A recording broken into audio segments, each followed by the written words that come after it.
Hey art nerds, I have a question for you guys. Does it count as a haul if it's supplies you needed anyway?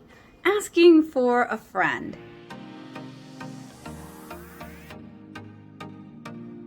Today I wanted to unbox this package from St. Louis Art Supplies with you guys. It's full of, I wouldn't say like the most exciting studio supplies, not the most showy studio supplies, but things that I need and things that will hopefully make painting watercolor comic pages in batch a little bit easier for me. If you guys have been following my shorts, you'll know that's what I have been working on. So I've ordered from St. Louis Art Supplies a few times, and what I like is that they have some unusual stuff from Japan that I don't necessarily see in other places. When I placed my order, they were sold out of a lot of studio supplies that I would have liked to have been able to order, so there may be a follow-up. So one of the big things that I'm strangely kind of struggling with my pages is water control and filling my wells. So I thought these Bellows style water bottles, let me show you guys, might make that easier. They can also be good, oh, it has like a little screw cap. They can also be good as teeny tiny little travel watercolor bottles, or you could put ink in them or watercolor and use them for interesting and varied techniques. So I ordered a few of those. I also ordered some of these pipettes since I am out of my, believe it or not, so raising my pet rat, Basil, he was a little wild orphan that I hand reared, and I used pipettes to feed him his milk for a while. I ran through pipettes pretty quick. So these are a different style of pipette, and I thought these might be really useful for watercolor as well. We're gonna move these out of the way. I told you, while there's a lot of stuff in the package, it's just a lot of the same things. So those of you who have seen my painting setup, you know I use binder and bulldog clips, and those really kind of get in the way. So I thought maybe these stainless steel clasps might work well to kind of hold my watercolor paper to my board. And if I like these, I ordered 4, probably should have ordered more, but if I like these, I'm definitely going to be ordering more of them. I think they do come in other sizes. I also got some more of one of my favorite artist masking tapes. This is Nichiban. I forgot the number, but it's like the white masking tape. 5th clip, thought I ordered only 4. This is a paint tube opener from Golden, and it's got little notches here, and this is great because I have, as you guys have heard a million times, early onset arthritis, and anything I can do to make it easier and to prolong my artistic life would be a godsend. There's a packing slip at the bottom. I do appreciate when companies provide a packing slip. This is a pin holder. I thought it would be helpful as like a home for my Surface Book stylus, my Surface Pro stylus. I have both a Surface Pro 3 and a Surface Book. Both of them are getting up in years, but that's what I use instead of an iPad. I thought this would be helpful as like a storage place for my stylus. While it's not like the best, I could maybe put some Sugru in there just to kind of make it a little bit of a better, more secure fit. And then we have one final goodie in here. This is a lot bigger than I thought it would be. This is what they called a liner bowl. The pictures made it look like these scallops were actually on the inside of the bowl, which would be good for like removing excess ink or excess water from your brush. I also thought it would have a softer beveled edge. It doesn't. So this kind of a, you guys can't really see it, but it's a sharper edge. Not sharp, just sharper. This will break the belly on your brushes. A really smooth beveled edge will allow you to remove excess water without ruining the belly on your brushes. So this is not quite what the pictures kind of promised, but It was honestly, it was probably a waste. I probably could have gotten better at a Dollar Tree if I just, or at a Goodwill if I just looked carefully. I also thought it was going to be smaller, so I thought it was going to be really good for, like, you know, inks.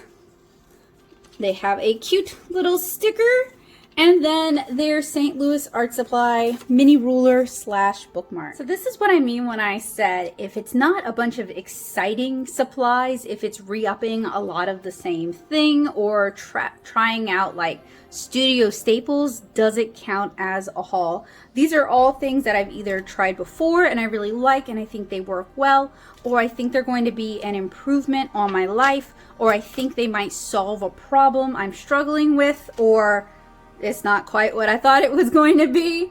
But they're all just kind of studio staples.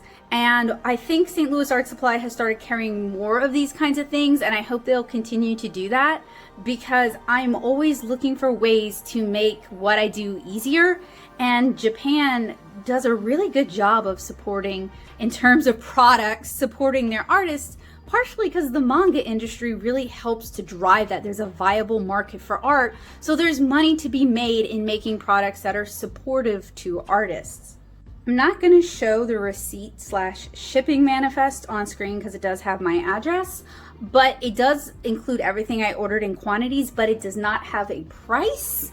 And I bring this up every time. I'm glad they sent the manifest because it allows me to easily double check, but having those prices is a convenience because I can share them with you guys, and I can also add them into my accounting software without having to pull up the email or without having to go to the website and log in. It's like, it should be just right there. And I want to encourage more companies, unless we mark gift receipt, actually put the prices on the paper. I wanted to demonstrate the core paint, or I say core, the golden paint tube opener. Golden also manufactures Core, that's their watercolor line, and it is an American art supply company that, to my knowledge, last I checked, works in the US to manufacture art supplies. And I like pointing that out because I do review art supplies from around the world, but I also really appreciate when art supply companies are not owned by a massive conglomerate like Winsor & Newton is with Cole Arts, and I appreciate when a company is able to give jobs to people who are interested in art supplies and manufacturing art supplies. So wanted to give Golden a little bit of a shout out. So I have a bunch of different watercolor tubes. Some of them are really stubborn. Some of them are the kind that just always eat up my hand. Some of them are really tiny to test this thing out. So we'll just start with a Schminke. So there are grippers, and it looks like you want to grip it not on the way out, but on the inside. Works well with the Schminke. Let's try the Winsor & Newton. It's kind of a larger one. Works pretty well. Of course, this Winsor & Newton tube is a brand new tube, and it doesn't have any paint dried in the threads.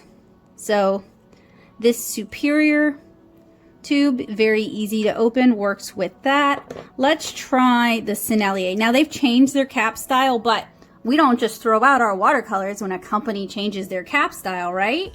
So let's go to the small one. Oh yeah, that was, I mean, I don't like where it's placed on the thing. I'd have to hold it this way, but that's so much easier than opening it by hand.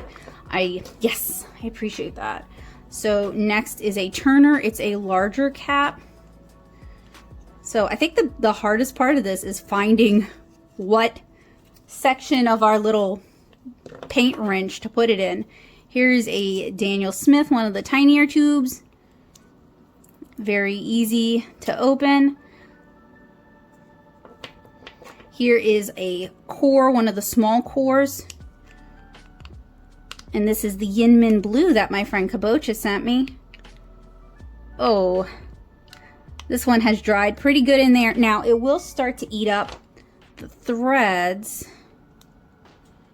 This one might be, that's so weird. The one brand that it is its own brand, it can't open. Now, oh, and it flew out. Okay, this one may have just dried too much. I may have to use pliers for that. we did the Daniel Smith, right? I'll do it one more time just to, yeah, super easy. So I've always had problems opening Mare Marie blue tubes. Mare Marie blue tubes, because they're kind of like a weird pie tin shape. Okay, that'll actually work. And then finally a tiny Schminke. Yep. So the only one I really had trouble with is the small version of their own brand. And that just may be that it's been too long since I've opened it and it's dried too much into the threads, and it just may be a deeper problem that some hot water might solve.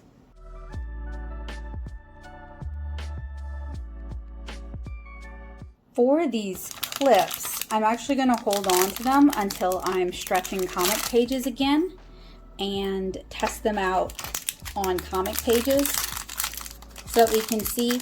All I really need is something that will hold the paper and the tape flat against the gator board, and this looks like it should do that.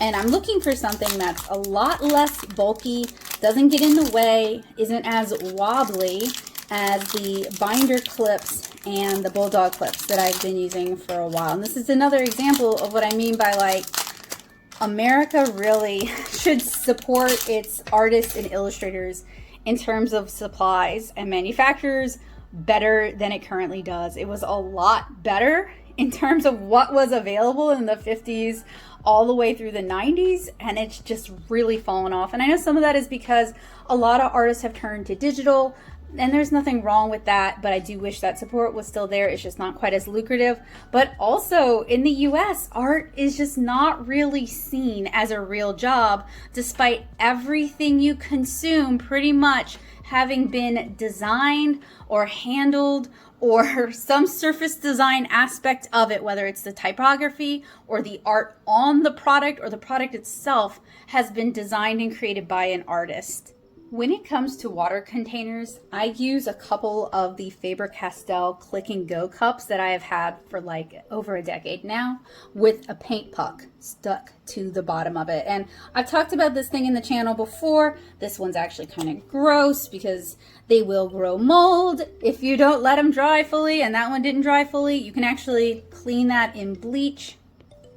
And these things are made of silicone or silicone. Sorry, and I've talked about them a few times before. In fact, I think I first started talking about them in 2018, and they have a mini version available now, but I like this size because it fits right here. So this oh, I forgot I put water in it like a dummy.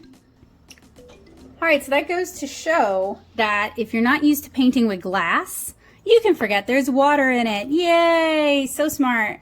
So I think this would be very great if you're into like aesthetic watercolor. And what I mean by that is like the process is as sexy as the end result. So like Instagram, TikTok, YouTube Shorts, that sort of thing. To me, this is not really enough water for clean water. It could also be good maybe for like brush calligraphers who don't need a lot of water necessarily. But this ended up being a lot bigger than I expected. And again, frankly, it is very similar to something you could find at Dollar Tree or at Goodwill. I was thinking it was going to have scallops, which would actually like direct the water and the paint down into it and would help prevent the colors from getting polluted, because sometimes on this thing, if I'm not careful, the colors will get polluted. I was also hoping there'd be a slight indent up, like a crenellation on the top, because as you guys can see from this cup, you can rest your brushes on there. You cannot really do that with this. They're just going to roll off. So frankly, it's just a cute glass dish that can be used as a water dish. Not really that exciting. So I did want to test out the two eyedroppers for y'all. This is the Bellows style one. So it's meant to suck up water like this. And what I thought was neat about it was that you can actually pull a certain amount and use it to fill like a well in a watercolor palette. Usually what I would do is I would just pour from my water cup, but that results in, let me get that, sorry. That results in the water getting polluted really easily, or me overfilling and it spilling into other wells. What's cool about this too is it seems very like travel friendly because it's got a little screw cap. And then we've got our little 3 milliliter, sorry, dropper. So actually, it doesn't really seem like if you're just using the bulb, you can get a whole lot. That's probably good for like really controlled fills, but if you just want to fill the thing, the softer side, yeah, you can get a better fill squeezing from there. So both of them work fine. This one's a little bit more exciting than this one, and the more interesting kinds of droppers they were sold out of those. So, you know, would like to try them, but that's not really an option. Well, that ended up being more exciting than I really wanted it to be. But like I said, I just wanted to share some possible studio staples that you guys might find helpful. I'm actually working on a big list of kind of overlooked studio supplies that I can't really live without, as well as a list of studio supplies that you can get on the cheap at places like Five Below and Dollar Tree. So if you're looking for more undersung studio goodies, or if you're looking to kind of up your game without spending a lot of money, I hope you guys will keep an eye out for that. And one of the best ways you can do that is by clicking that subscribe button and hitting the bell notification to let YouTube know that you want to see more from me. So from today's haul, which supply was your favorite supply, and which do you think you would get the most use out of? Let me know down in the comments below.